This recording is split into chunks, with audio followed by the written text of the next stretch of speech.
السلام علیکم ورحمۃ اللہ وبرکاتہ. سر ہمارا سوال ہے کہ جو موسیٰ علیہ السلام کے بھائی ہارون علیہ السلام تھے تو دونوں ایک ہی امت کے پروفٹ تھے کہ الگ الگ نبوت ملی تھی ان کو؟ ہاں، سوال یہ ہے کہ جو موسیٰ علیہ السلام ہیں، ہارون علیہ السلام ایک ہی جگہ پہ تھے نبی یا الگ الگ جگہ پہ تھے؟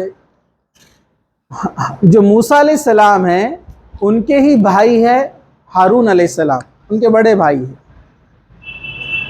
فرعون کیا کرتا تھا؟ اس کو خواب دکھا تھا کہ اس کے ملک میں ایک بچہ پیدا ہوگا اور اس کی پوری سلطنت کو ختم کر دے گا. تو جو خواب کی تعبیر کرنے والے تھے انہوں نے کہا کہ وہ بنی اسرائیل میں سے رہے گا بچہ. تو فرعون کیا کرنے لگا؟ جو بھی بنی اسرائیل میں بچہ پیدا ہوتا، یعنی جو بنی اسرائیل کے خاندان سے ہوتا، تو اس کو قتل کرتے جاتا.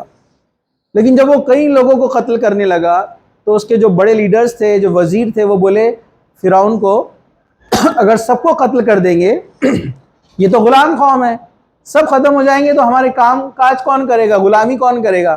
تو پھر اس نے چینج کیا کہ 1 سال بچوں کو قتل کرتا اور 1 سال زندہ رہنے دیتا. تو جس سال اس نے طے کیا تھا بچوں کو زندہ رہنے دینا ہے، تو اس سال حضرت ہارون پیدا ہوئے.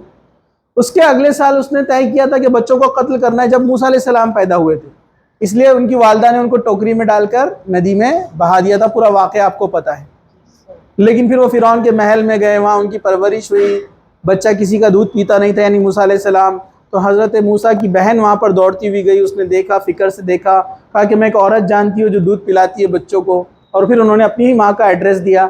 پھر وہ بچے کی پرورش، یعنی موسیٰ علیہ السلام کی پوری پرورش فرعون کے محل میں ہوئی، کیونکہ وہ جو فرعون کی بیوی تھی وہ اس نے موسیٰ علیہ السلام کو بیٹے کی طور پر ان کو جو ہے پالا. جب وہ وہاں سے گئے مدین، ان کے ہاتھ سے قتل ہو گیا تھا، وہ بھاگ کر مدین گئے تو اللہ تعالیٰ نے پھر وہاں سے واپسی میں ان کو ہدایت دی اور اللہ تعالیٰ نے ان سے ملاقات کی اور ان کو نبی چن لیا. تب موسیٰ علیہ السلام نے کہا کہ میرے سپورٹ کے لیے میرے ساتھ میرے بھائی ہارون کو بھی جو ہے نبی بنا. تو پھر ان کی دعا قبول کی گئی اور دونوں ساتھ ہی میں تھے. جی.